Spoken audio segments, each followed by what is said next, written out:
संसदेबाहेरची ही दृश्य आपण पाहतोय। संसदेच्या परिसरात विरोधकांनी निदर्शनं केलेली आहेत, घोषणाबाजी केलेली आहे। एकंदरीतच संसदेच्या बाहेर हे सगळं गोंधळाचं वातावरण आहे।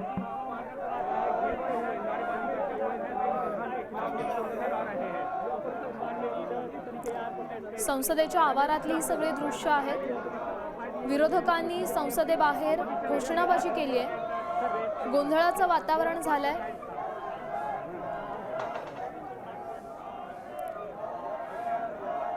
सध्या पावसाळी अधिवेशन सुरू आहे। संसदेबाहेर विरोधकांची घोषणाबाजी सुरू आहे। संसदेबाहेरची या संपूर्ण परिसरातली ही दृश्य आहे।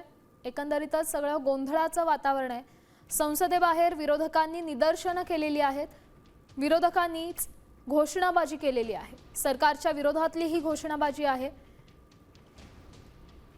शिक्षण मंत्र्यांनी राजीनामा दिला असला तरी एकंदरीतच शिक्षण व्यवस्थेसंदर्भातच सवाल उपस्थित केले जात आहेत आणि याच पार्श्वभूमीवर सरकार विरोधातली ही घोषणाबाजी।